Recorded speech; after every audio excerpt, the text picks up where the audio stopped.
saat kita menyadari bahwa memang ada jarak ya antara komunikasi publik pemerintah dengan publiknya sendiri, maka pasti ada yang salah di situ kan. Kita harus punya skeptism ya sama ruang informasi sekarang yang memang tidak terregulasi. Ya, semua orang bebas masuk, semua orang bisa memproduksi informasi apapun di situ. Tidak mungkin kan kita kontrol informasinya itu datang dari mana dan tidak boleh datang dari mana. Nggak kayak gitu nih. Cara mainnya sekarang ini udah beda gitu kan. Artinya gini lah, publik juga jangan naif melihat bahwa apa yang ada di ruang informasinya mereka, di layar mereka itu semuanya benar.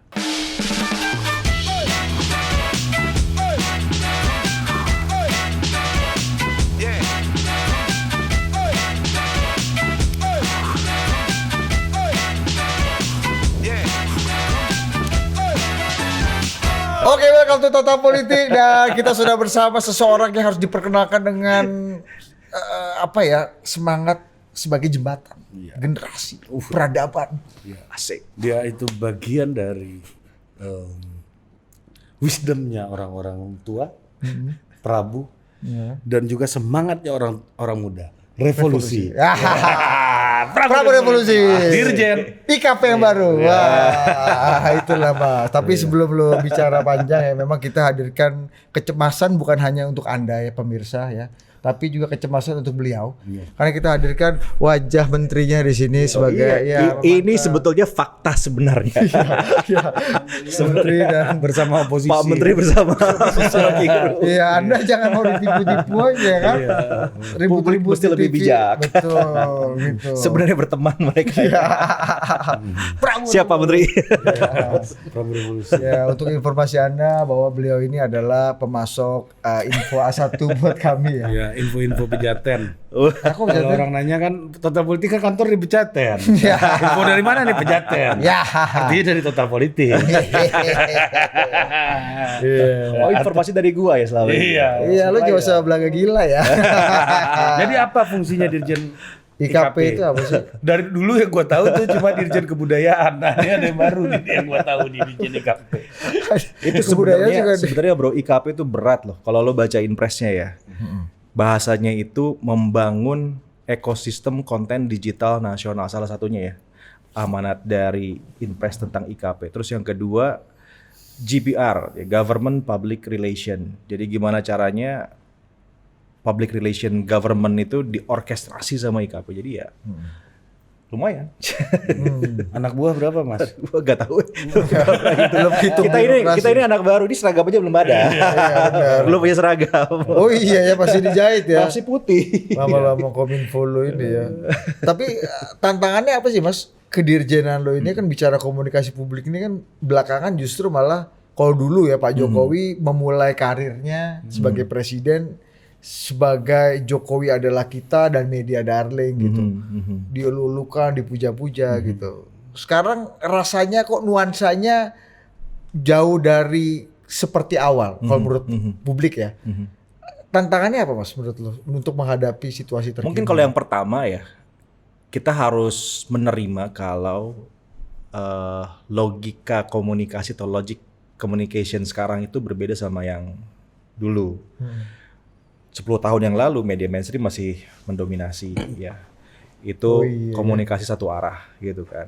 Informasi diproduksi, audience mempersif, lalu terinformasi. Sekarang well informed itu kan definisinya udah beda. Ada interaksi di situ ya, kayak sekarang di podcast gitu.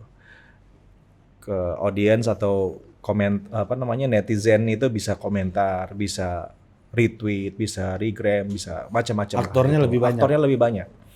Disebutnya UGC sekarang ini kan, user generated content gitu. Ini satu fenomena komunikasi baru yang bahkan di teori komunikasi klasik aja nggak ada. Ya. Gua kan ngajar komunikasi juga. Lu lu doktor komunikasi. Percuma aja jadi dokter kalau nggak bisa buka praktek. Itu dokter. Itu dokter. Jadi kalau gua ngajar komunikasi, sebagian besar teori komunikasi itu nggak bisa juga untuk menjelaskan fenomena komunikasi yang baru ya, dengan media baru, ruang digital, ada algoritma di situ, ada big data dan macam-macam. Ini logiknya benar-benar baru gitu. Ya. Nah, apa yang terjadi sekarang kalau menurut gua ya adalah ketidakcepatan Ya.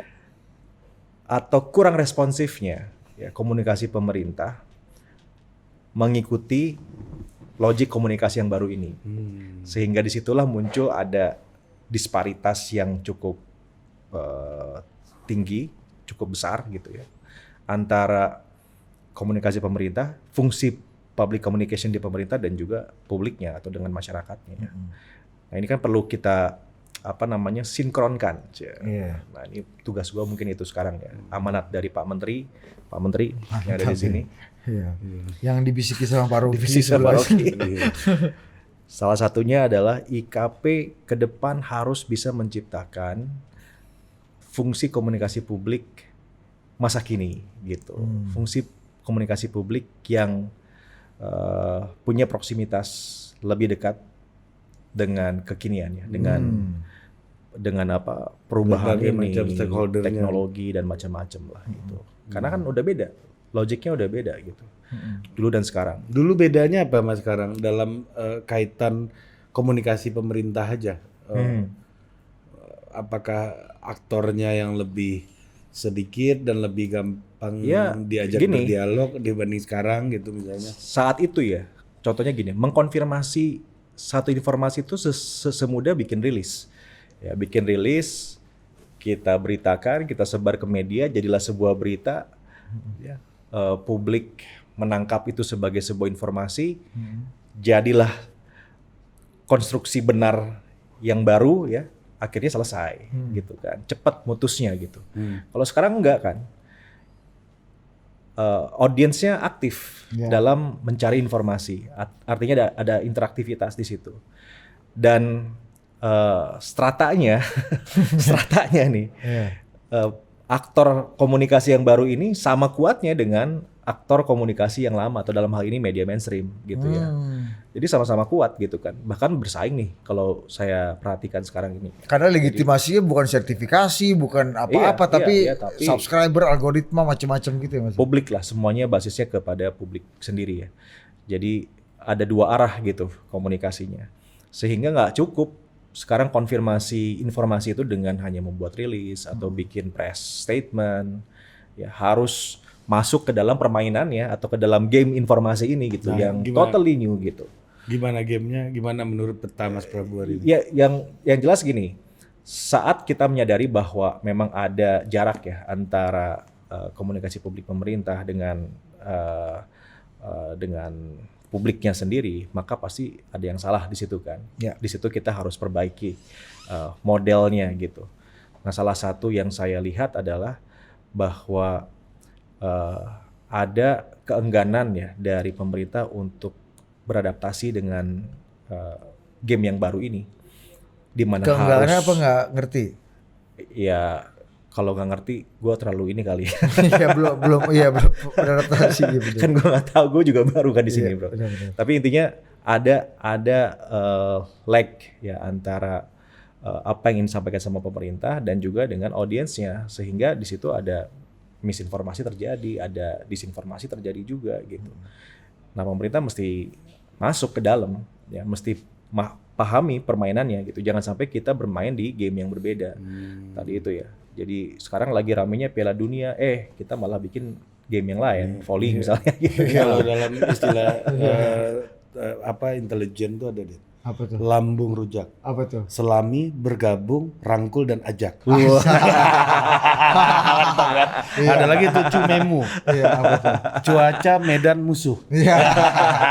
Dalam bahasa agensinya itu akuisisi influencer.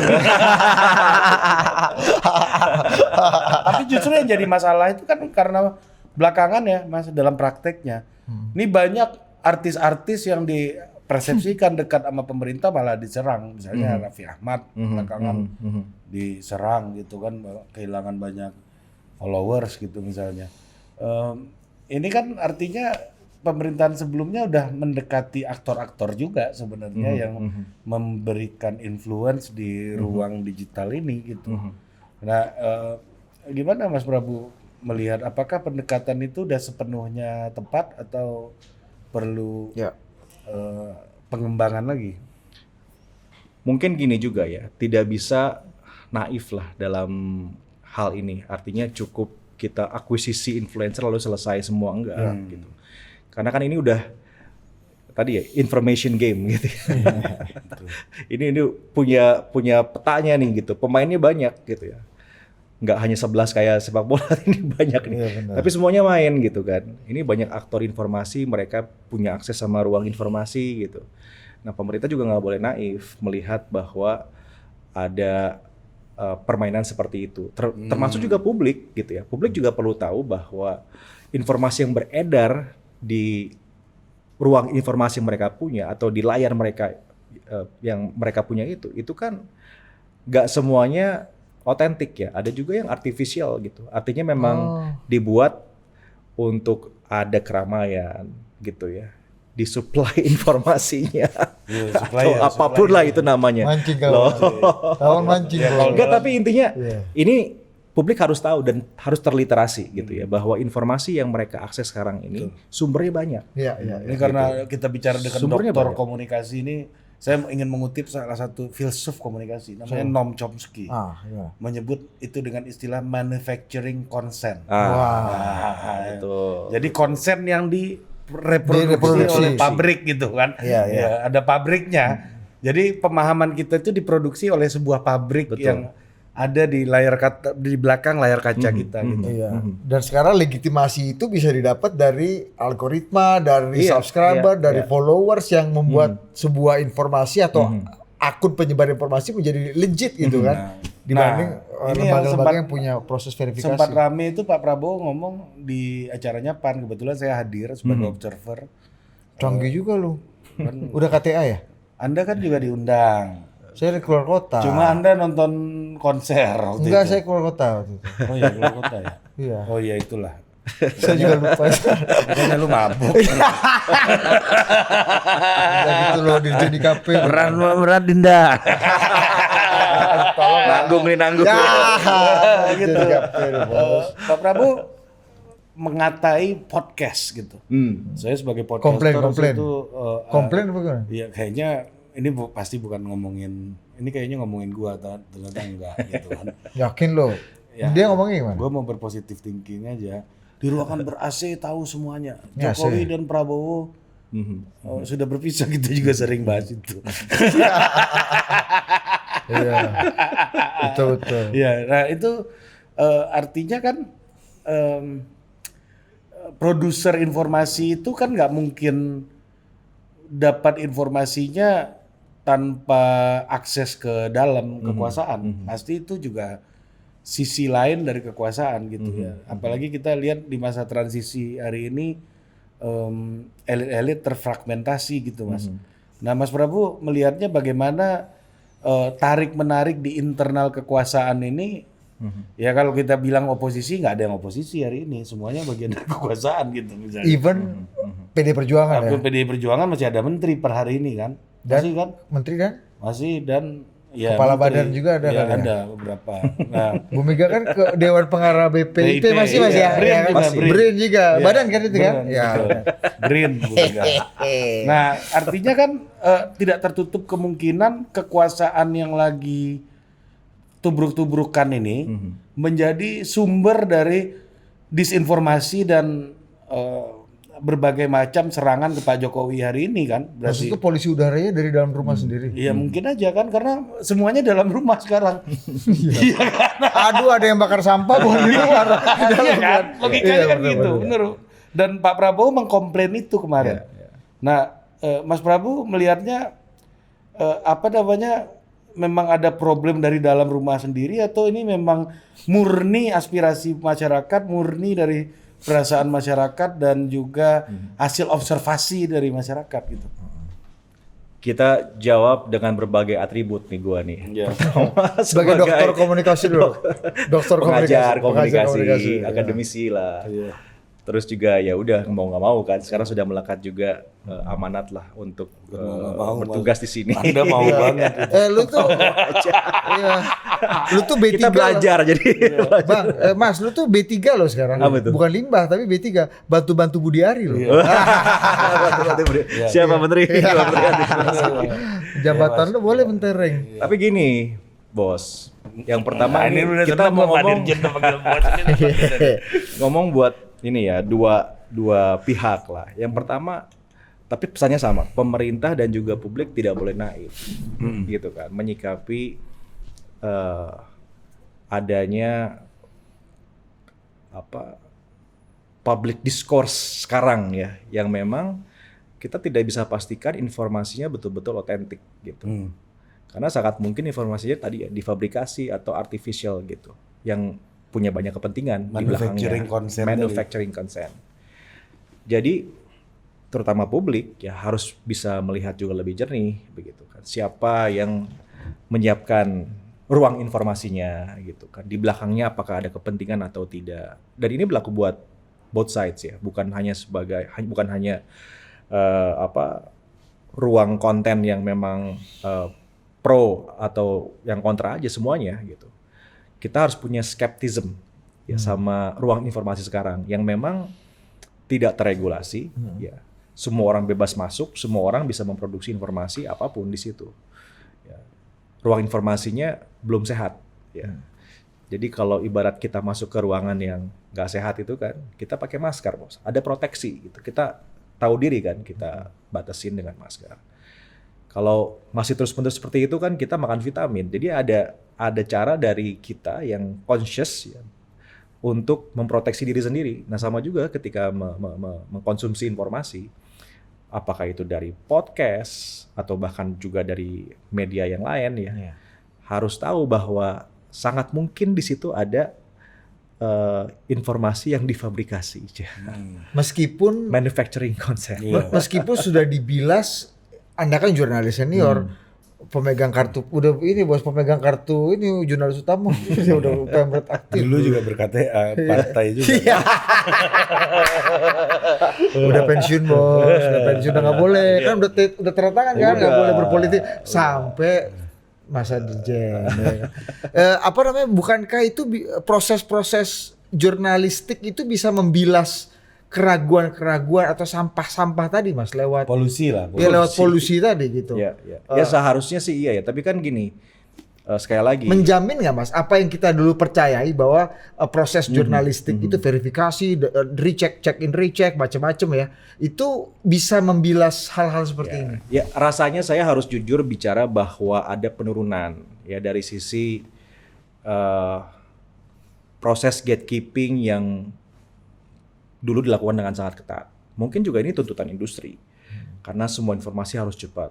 Ya kan, informasinya belum matang udah harus keluar. Kalau enggak kalah sama sebelah gitu ya. Iya benar. Akhirnya informasi yang keluar juga setengah matang gitu kan. Atau tidak komprehensif. Ini Kalau dulu teknis. kan teknis. Iya. Ini teknis dulu nih. Iya. Teknis dulu. Kita gitu kan. nunggu yang substantif gitu. Tapi kan intinya ada proses yang memang berubah gitu. Bisnis model berubah. Bisnis modelnya berubah, ya. Jadi sekarang semuanya serba berubah, termasuk ya bagaimana publik juga harus mulai berubah menyikapi informasi gitu. Kalau dulu barangkali bisa lebih pasif ya. Ada informasi itu masuk, apalagi dari media terverifikasi atau dari katakanlah podcast dengan host yang ini kan dua-duanya ini wartawan nih. Ini saya bukan, jurnalis. saya peneliti. Peneliti. Ini wartawan utama. Average. Pemret total politik. Cairul, lanjut. Ya ada proses gitu kan. Hanya kan udah beda nih dengan logic, communication logic di beberapa waktu yang lalu. Jadi sekarang sih saya ngelihat publiknya juga harus lebih literate ya. Gitu. Karena mungkin aja ya tadi ya informasi itu memang sengaja ya dimasukkan ke ruang publik di mana memang sekarang semuanya punya akses ke ruang publik itu, yang tujuannya memang untuk membuat adanya perbedaan, polarisasi. Ya, perbedaan sebenarnya nggak kenapa-napa ya, tapi perpecahan gitu. Untuk mengarahkan publik jadi bingung. Kan yang kasihan rakyat. Karena nggak semua publik itu kan punya kemauan ya kemauan untuk bisa lebih aktif ya melakukan filtrasi pada informasi. Nah kalau informasinya salah gitu, akhirnya kan korbannya publik sendiri ya. Pemerintah tuh gimana? Tugas IKP itu gimana? Ya nah Dibendung kah? Dibatasi kah? Dikontrol kah? enggak, Diakuisisi kah? Kalau pemerintah tugasnya kan menciptakan ekosistem. Ini soalnya udah take yang kedua nih bos. Iya udah Tadi tua. yang pertama Nggak, lu ngaku aja lu udah agak tua dibanding 5 tahun lalu lah. Masih jadi presenter ganteng ini kan. Dulu brewoknya lebih kenceng. Iya, bewok udah putih lu lihat Mas, ingat. Lanjut. Ya kalau pemerintah kan tugasnya menciptakan ekosistem. Kita mesti menjaga ekosistemnya hidup gitu. Informasinya juga masuk, tapi juga ada nilai demokrasi yang harus kita jaga. Kita kan nggak bisa kayak zaman dulu lagi. Informasi betul-betul dikontrol ya, dan hanya informasi yang bagus yang bisa dikonsumsi oleh masyarakat. Kalau sekarang kan zamannya sudah berubah gitu ya. Masyarakatnya lebih diharapkan lebih bisa literate pada informasi. Nah, kita hanya harus pastikan, ya tugas pemerintah memastikan ruang informasi ini sehat gitu. Sehat itu bukan berarti nggak ada kritik. Karena kritik itu kan sehat buat demokrasi ya, istilahnya Bro Ari itu. Tapi yang penting kita tahu bagaimana memitigate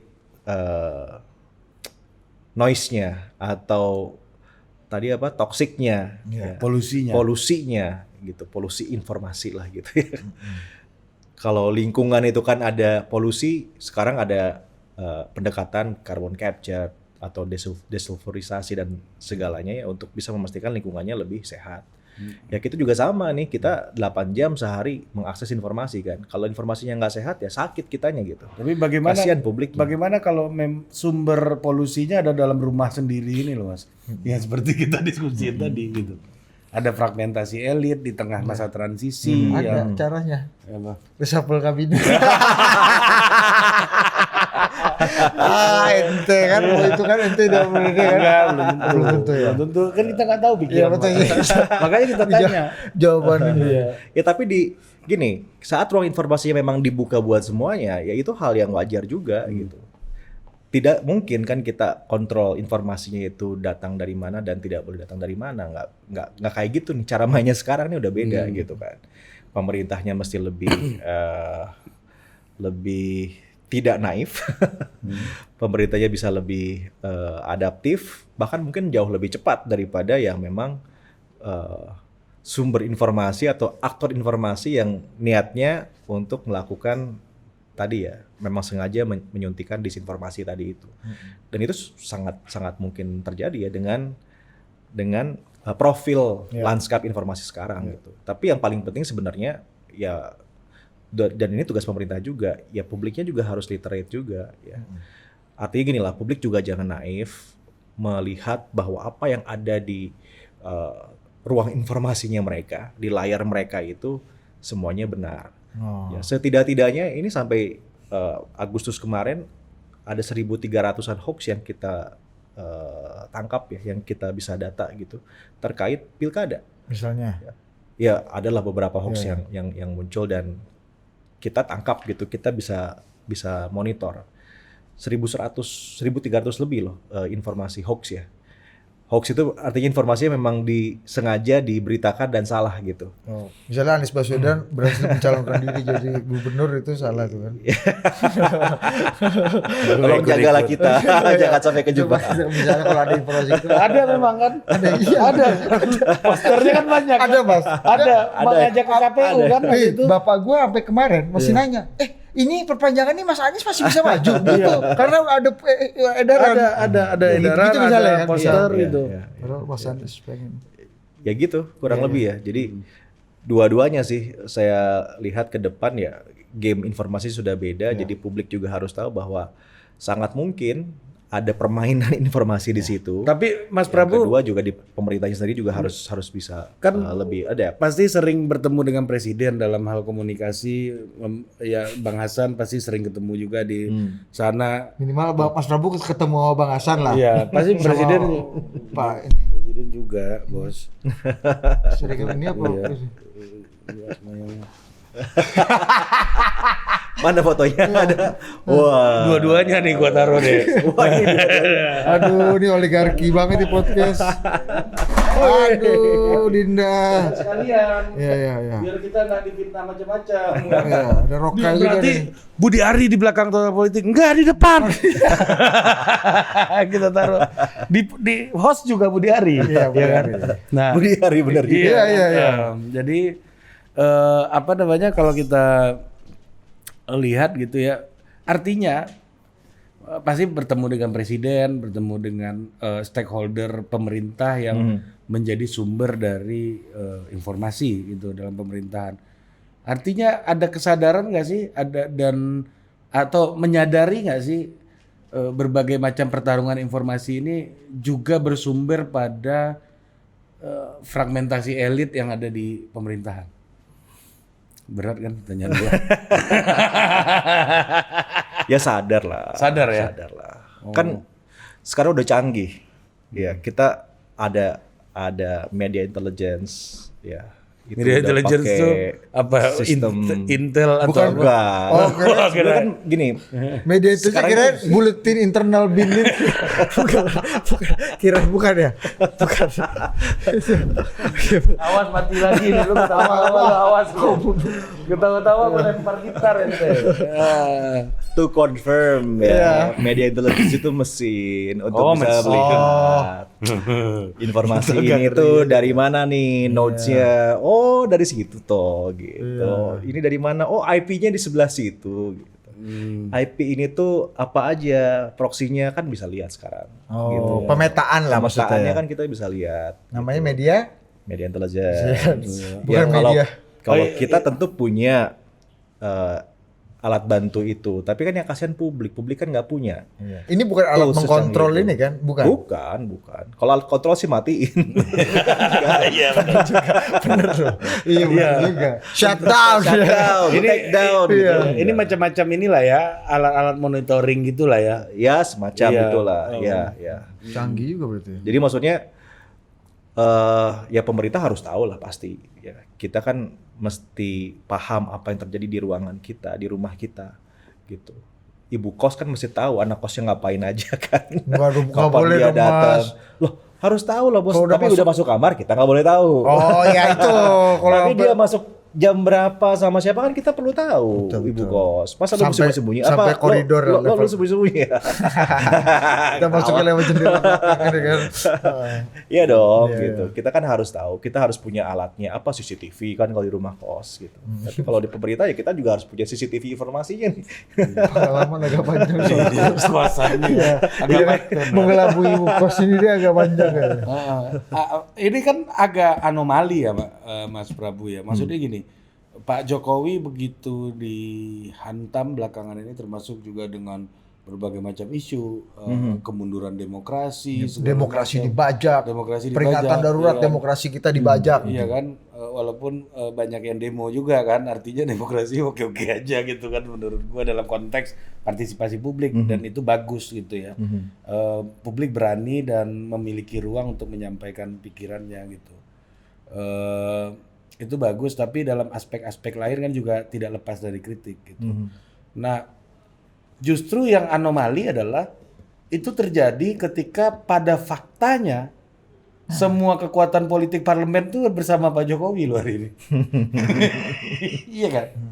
Makanya perlu publik kan yang menyuarakan kan sebagai alat kontrol karena semuanya di dalam. Iya makanya. Ini kembali ke ada api di dalam rumah. Iya, api dalam rumah tadi, iya kan? Iya, Iya juga makanya fragmentasi bukan masalah elit, perlu publik, mau kekuatan politik itu ada yang di luar, ada yang di dalam, kita perlu publik yang aktif, nggak ada hubungannya gitu. Tapi dalam konteks ini semua kekuatan politik artinya kekuatan politiknya nggak inline sama kehendak publik hari ini dong gitu kan? Maksud lu Pak Jokowi dan stakeholder politik yang berkuasa atau bersama Pak Jokowi ini kurang peka gitu dengan keresahan publik? Bukan, nggak inline dalam artian ya kalau publik apa namanya Nggak akur. ya beda kan nih semua Nggak solid. Iya nggak yang kekuatan politiknya ada di dalam semua. Teman tapi bukan teman lah gitu. Iya, Teman ada tapi lawan TTL lah ya. Tapi kan itu hal yang biasa bro di politik ya. Kita juga tidak bisa memaknai Harus satu suara. sampai seperti itu. Ya itu inilah. Jadi politiknya satu tambah satu kan bukan dua, bisa berapa tergantung kesepakatan, itu kayaknya udah game politik ya. Saya sih ngelihatnya terlalu naif juga kalau kita berpikirnya di institusi pemerintahan ini satu suara Monolitik gitu. ya. Monolitik gitu kan kayaknya nggak gitu juga, dan rasanya publik juga ngerti lah Mas, tapi kalau bahwa ada pertarungan di situ kan. Pak Jokowi kan mengakui kan di acara Nasdem, Pak Jokowi bilang, saya bersama-sama Pak Surya Paloh hampir 10 tahun, tapi ada waktunya juga kita berbeda, kayak gitu-gitu kan. Ya, itu karena ada wajar kembali lah, lagi. wajar. Segala macam. Wajar. Tapi Pak Jokowi kemarin curhat, Mas. Apa tuh? Katanya dulu datang rame-rame. Sekarang kalau ditinggal juga rame-rame. Banyak ya. Ini korban disinformasi. Enggak, ini Pak Jokowi yang ngomong. Emang ngomong, tapi konteksnya kan nggak kayak begitu, Bos. Iya, maksud gua ini Maksudnya orang kan langsung, ngomongin Mas, orang kan mahamnya, wah udah bener nih. Satu retak bener nih kata itu. Udah kedua ya kan, Pak Ya, Jokowi ini udah mulai korban- lemdak nih ditinggal. Korbannya dari situ tuh, apa, dipotong aja Iya. jadi Iya. informasi baru kan, jadi beda tuh maknanya gitu Pak, kan. gimana beda. memaknai itu menurut lu? Enggak lah. Saya pikir sekarang semuanya juga respect ya kepada beliau gitu. Bahwa ada ya apa namanya gejolak dan macam-macam, ya ini masa transisi. Memang secara politik sensitif lah gitu ya. Dan perlu dimaknai dengan ya biasa-biasa aja kita melihatnya gitu. Tapi bahwa masyarakat respect pada Pak Jokowi nggak bisa disembunyikan gitu. Lihat Pak Jokowi datang ke rumah sakit, ke pasar, betapa luar biasa ya antusiasme masyarakat. Jadi rasanya sih nggak bisa juga langsung gitu kita mengambil kesimpulan dari konteks itu ya, seakan-akan Pak Jokowi ditinggalin, enggak lah. Iya. Gitu. Faktanya gampang kok, gambar nggak bisa bohong kan. Ya, visual speaks louder than words gitu. Jadi Kalau kata Mas Prabu, optiknya Dinda. optiknya. Jadi nggak kayak gitu juga ya. Rasanya masyarakat masih banyak yang cinta beliau. Dulu Pak Armoko ngomong gini juga ke Pak Jokowi, Pak Soeharto Harto. dulu. Bapak masih diinginkan oleh rakyat. Tapi zaman sekarang kan sama dulu beda gitu. Kalau sekarang ya lihat aja, datang aja langsung kalau Pak Presiden berkunjung ke lapangan ya, atau inilah belusukan lah gitu. Rasanya sebanyak itu masa nggak mungkin diorkestrasi lah itu ya. Dan kalau di survei sekarang saya yakin sih masih tinggi elektabilitasnya. Masih apa? Approval ratingnya, sorry. Mau aneh mau pemilu aja ente. Elektabilitas Masih terus. kemarin. Iya. Residunya masih ada. Iya. Tapi kalau ada anggapan bahwa pemerintah tidak peka, Mas, terhadap tuntutan publik, terhadap keresahan publik, akan ketidakadilan, psikologis kemarahan. Iya. Ada yang baru kalah juga mungkin, Iya. ada yang merasa kesempatannya untuk maju tidak bisa, misalnya gitu. Gini kan, kalau dari sisi pemerintah, yang marah dan yang nggak marah sama-sama rakyat, ya. Yang puas sama nggak puas sama-sama rakyat juga gitu loh. Kita juga nggak bisa mengkotakan ada publik yang nggak puas, iya benar. Tapi yang puas juga banyak gitu. Kan kita tetap harus mengakomodasi semua pihak ini, semua elemen ini dari dalam satu kolam yang sama gitu kan. Tapi bahwa ada tadi yang kita bahas di awal ya, gap komunikasi publik pemerintah dengan publiknya sekarang ini ya tidak bisa dihindarkan, ada gitu. Lu akui Dan sendiri tuh sebagai orang dalam ya. ya orang dalam 2 minggu ya, baru 2 Iya, minggu. benar. Tapi intinya kan kita sama-sama pahami bahwa itu ada, dan ini bukan hanya karena faktor apa namanya pemerintahnya nggak mampu, barangkali memang gamenya sudah berbeda aja gitu kan. Birokrasi ini kan geraknya nggak satset ya, apa namanya banyak aturan, banyak rambu-rambu gitu. Sementara itu sekarang kita hidup di satu era yang ketinggalan sehari aja udah beda tuh gamenya gitu kan. Ini jadi ada fine tuning yang harus segera dilakukan sama pemerintah juga gitu. Sekarang bahkan di Kominfo itu nanti ya rencananya akan ada satu direktorat yang membuat regulasi atas teknologi yang diprediksi akan datang gitu, kurang lebih ya. Karena kalau enggak kan kita ketinggalan terus nih. Iya. Fenomenanya datang, kita telat regulasi, ya korban masyarakat lagi gitu kan. Disrupsi ini kan cepat banget. Gitu.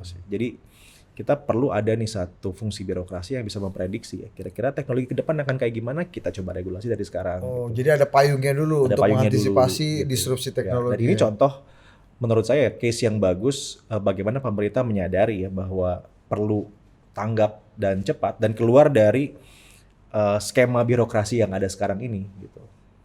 Oke. Oh, jadi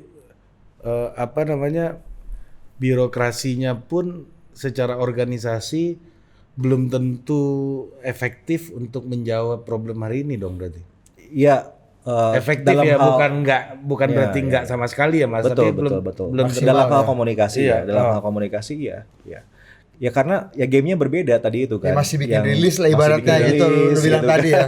Iya. Kalau ada masalah ya bikin press conference gitu. Itu harus dilakukan karena juga ada publik yang memang masih mengkonsumsi informasi itu, mengakses informasi semacam itu kan. Iya. Tapi juga ada audience lain atau publik lain yang memang cara komunikasinya sudah berbeda. Ya, kalau dulu prioritas komunikasi publik itu adalah menggapai daerah 3T terluar itu kan.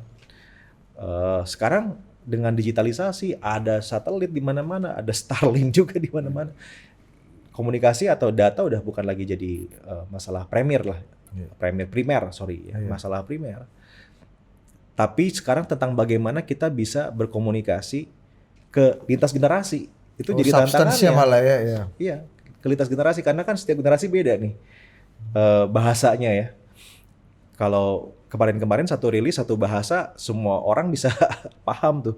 Sekarang anak-anak muda dikasih rilis nggak makan mereka gitu. Kita mesti rubah caranya. rilisnya ngasih plakat pula gambarnya kan. Nah, ini pemerintah kayak Loh, gitu bos. apa sekarang aja kan masih ada Ya, kan udah beres selamat selesai. atas Di plakatnya penghargaan sama apa, ya gitu kan? kan. Lumayan tuh. Gua Kunjungan kerja apa gitu kabupaten apa namanya nih Maros ke Kominfo gitu. Gue tuh dulu pengalaman jadi anak buah dia ya di TV bos. Kalau kasih gambar yang jelek, gambarnya visualnya mana ini apa visualnya bisa teriak-teriak sendiri bos. Gitu. Kacau ya. Belum pernah kita Anda IKP tunggu teriak-teriak saya korban dulu. Ya, tapi artinya kan gitu ya, berarti ada pendekatan yang memang harusnya dibuat lebih berkembang lah dengan situasi hari ini. Tapi ini pengalaman saya nih Mas. Gimana nih Mas Prabu ngelihatnya? Saya kan banyak kerja dengan pemerintahan juga dari dulu sampai campaign juga saya kerja gitu ya. Misalnya untuk beberapa pejabat ya, ini kita buka aja di sinilah. Saya itu mau ngurus kan tadi pendekatannya rilis tinggal kirim gitu kan, nanti pejabatnya atau pemerintah daerahnya pasang placement di advertorial segala macam kan begitu pendekatannya. Standar ya. Selama ini kan begitu gitu. Tapi dalam perubahan era ini kan butuh pendekatan-pendekatan lain. Emang deketin influencer tuh yang benarnya menurut saya ya, misalnya itu apa ya selesai dengan red card. Banyak loh orang-orang yang punya followersnya banyak yang nggak pernah nanyain red card, red harga segala macam, tapi karena kesatuan ide, kesamaan ide mereka jalan bareng gitu. Jadi personal approach segala macam dan itu dulu kalau saya kerja sama orang-orang pemerintah, terutama yang kepala-kepalanya, bos-bosnya selalu bilang udahlah bro, jangan lu pakailah birokrat itu, bikin susah aja. Ya udah, gue pakai uang pribadi gue aja nih buat ini. Berapa tuh segitu? Ya udah lu pakai ini dulu lah, nggak usah tunggu-tunggu itu tuh. Nggak jelas nih ada uang gue kok. Gitu. Akhirnya kepake uang operasionalnya gitu untuk melakukan pendekatan itu karena birokrasi dianggap nggak kompatibel gitu, nggak kompatibel dengan kebutuhannya gitu. Nah ini terjadi Mas. Nanti apakah Mas Prabu nggak akan terjebak di cara-cara non birokratik ini nanti gitu kan, malah banyak pakai uang sendiri juga untuk handle kerjaan-kerjaan karena birokrasinya nggak komplei, itu kan juga merugikan sebenarnya dan bisa jadi hasilnya nggak optimal. Nah gimana sebagai dirjen Mas Prabu melihat problem ini? At some point kalau menurut saya sekarang harus ada yang memulai perubahan ini ya. Apakah bisa berubah cepat atau tidak, tapi inisiatif untuk merubah pendekatan ini harus dimulai siapapun. Dan dalam hal ini mungkin di KP sekarang saya gitu yang harus segera menginisiasi perubahan-perubahan tersebut gitu ya. Bahwa nanti konsekuensinya ada resources lain ya dari pribadi yang harus terpakai dan macam-macam gitu ya. Selama memang yang pertama ya kan kita terikat dengan GCG ya, Good Corporate Governance itu juga harus tetap dijaga ya. Tapi di luar itu ya ini bagian dari konsekuensi tugas ya. Karena kan salah satu hal ini sounds like pejabat ya, tapi mungkin memang Lu aja belum ini ya, hati lu belum agak ini ya. Tapi serius gitu. Salah satu yang bikin saya bilang ya gitu, oke, saya coba kerjakan tugas ini karena memang punya rasa keprihatinan lah pada pendekatan komunikasi publik sekarang dari pemerintah gitu kan. Dan mudah-mudahan saya bisa membawa misi itu gitu. Sampai seberapa lama saya juga nggak tahu. Dan ini kan baru masuk 2 minggu nih. Kita terus jalan aja gitu ke sana, kita usahakan dan saya sih berharap bisa betul-betul membawa perubahan ya nanti di fungsi komunikasi publiknya pemerintah gitu. Ya, masalahnya yang mau dihadapi Mas Prabu ini duitnya nggak pakai birokrasi, Bos. Oh, lawannya. Iya. Kan itu kan masalahnya kan gitu. Itulah seninya. Ya itulah gamenya gimana lagi. Cash and carry ya.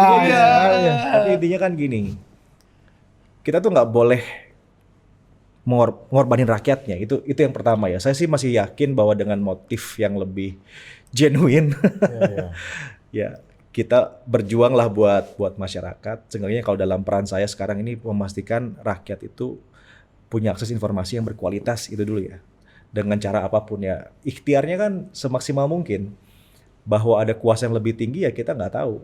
Tapi kan negara sebetulnya harusnya punya kuasa lebih tinggi lagi dong.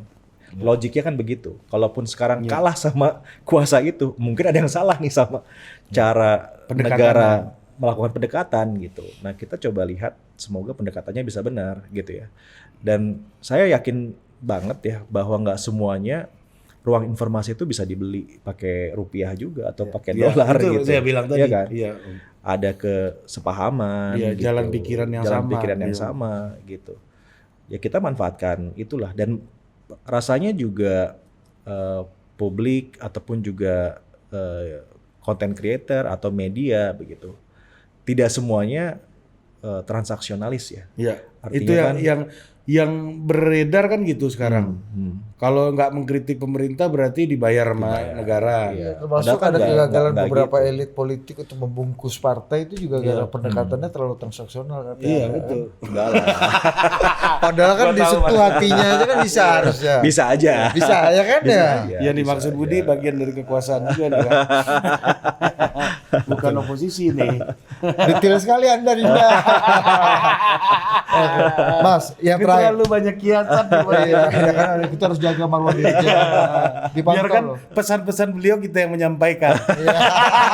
Apa dari mulut Anda, Mas Prabu? Ya kan kita jaga keselamatan Anda nih, kan, terutama dari menteri Anda nih kan.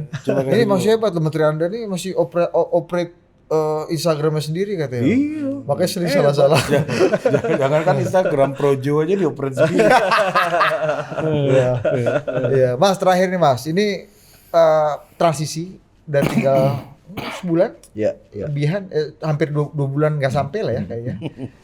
Ini apa namanya lama tapi terasa cepet tapi terasa lama gitu. Mate. Iya. Metaforik Kalau banget. kata Pak Jokowi sudah tapi belum. Kalau kata Caimin, Nggak saya tahu. nggak tahu. Saya tidak pernah dikasih tahu. Iya. Muka datar, Bos. Tapi fraksi PKB datang menghadiri rapat itu Caimin. Dah, itu saya juga nggak tahu. Bisa aja ente. Susah loh, Bos. Susah loh itu. Kalau di sini masih mungkin, tapi kalau ada puluhan kamera di depan lu dan ketawa kayak gitu susah loh. Iya, dan biasa cabai Oh, lu, maksud lu ke Caimin akan nahan ketawa? enggak bisa. Kalau bohong gitu biasa gitu. Udin, Anda jangan ketawa-ketawa. Iya. Tapi gini Mas, ini kan pertama kali transisi antar presiden ini relatif diatur, dipersiapkan dan dilaksanakan dengan sangat Narasinya sistematis. bukan change, tapi sustainability ini baru pertama kali loh. Iya, Bung Karno ke Pak Harto Change. patah. Pak Harto ke Pak Habibie patah, Pak Habibie ke Gus Dur relatif damai, tapi kan ini dua-dua masih transisi. Gus Dur ke Bu Mega patah. Bu Mega ke Pak Change SBY, semua. Bu Mega ke Pak SBY longsor ya kan, bukan patah lagi longsor ya kan. Bahkan Pak SBY ke Pak Jokowi pun secara gambar, ya secara gambar mungkin terlihat sistematis, lancar, tapi kan secara substansinya patah juga gitu. Ini kan agak beda. Apa yang lagi dipersiapkan dan apa yang mau dihadirkan sih pas dalam masa transisi ini? Ya tadi udah dijelaskan sama lu sendiri ya. Ini momen yang historical, ya transisi kekuasaan, perpindahan kekuasaan yang very smooth, lancar gitu ya. Dan butuh kebesaran hati dari dua pemimpin, Pak Jokowi dan juga Pak Prabowo ya sebagai presiden terpilih. Dan ini susah loh untuk seorang presiden seperti Pak Jokowi punya kebesaran hati ya, mempersiapkan red carpetnya buat presiden selanjutnya, ini nggak gampang. Ya, kalau orang kan ngomongnya ada power syndrome, tanda-tanda itu nggak ada di beliau nih, di Pak Presiden ya. Kabinetnya silahkan menterinya ditransisikan dari sekarang gitu ya. Ada Wamen 2 gitu kan di Kominfo di. Siapa? Ya Mas Angga kan Wamen Kominfo kedua. ARP ini Bos. Wamen satunya Bang Neza. Namanya aja gitu. udah ada Prabowo ini udah ada Raka Buming Rakanya Bos. Ya. Di keuangan juga seperti itu gitu, di beberapa sektor yang memang krusial. Oh itu memang untuk dalam dari rangka sekarang. upaya transisi ya? Iya ya, dan diakui juga kan oleh beliau ya. Yang kedua anggarannya dipersiapkan dari sekarang ya untuk program-program strategis dari pemerintahan Prabowo Gibran. Supaya apa? Supaya begitu inaugurasi selesai, besoknya bisa langsung kerja. Karena kalau enggak kan mesti penyesuaian lagi. Ya ada revisi anggaran lagi dan seterusnya. Itu kan prosesnya juga panjang ya di protap birokrasi kita yang memang cukup rigid. Jadi ini sih peristiwa besar menurut saya dan jadi satu momen politik yang mungkin di buku sejarah ini perlu dibikin chapter khusus nanti gitu ya, tentang bagaimana peralihan kekuasaan yang baik ya. Artinya rakyat atau masyarakat nggak mengalami masa tunggu dulu nih untuk menikmati makan siang gratis dan juga beberapa program prioritas yang lain ya. Jadi kalau saya melihat ini satu bentuk komunikasi publik dari Presiden Jokowi yang sangat luar biasa ya. Ya beliau jagonya lah menurut saya tentang komunikasi ini ya, dengan simbol-simbolnya bagaimana Pak Prabowo ya sebagai presiden terpilih diajak di momen besar ya, terakhir di IAF, di Indonesian African Forum gitu, Pak Prabowo duduk di sebelahnya, diperkenalkan sebagai presiden berikutnya di Republik Indonesia ke semua kepala negara. Ini kan belum pernah kejadian nih bro kayak begini. Ya kan? Di forum-forum besar Pak Prabowo mengikuti terus gitu kan. Pak Prabowo juga tahu diri ya, tidak melebihi Pak Jokowi gitu. Ini satu dialektika politik ya menurut saya sangat luar biasa sih dari kedua sosok ini ya. Gue ingat Pak dulu Jokowi dan Pak Jokowi 2014 pasca jadi presiden terpilih, balik lagi jadi gubernur DKI kawan. Iya kan ada pas pampres aja yang berkantor di balai kota DKI dulu, segitu berjaraknya ya. Langsung ke Bantar Gebang kan waktu itu kan? Lupa gue. Iya, tempat-tempat gitu. Padahal bukan deklarasi Mega Pro 2009. Nah beda lagi. Yang mau dikerjakan adalah mengawal proses transisi ini. Iya. Dan salah satu tugas kita di IKP juga sekarang salah satunya adalah pesannya ya dari Bapak Presiden juga Pak Menteri adalah memastikan proses transisi ini bisa berjalan dengan baik lah lewat ya communication activities. Gitu. Kita diminta untuk bisa membawa kesejukan kepada siapa tuh? Siapa lagi nih? Kita pasang semua. Mas Ganjar itu. Semuanya ada. Itu siapa?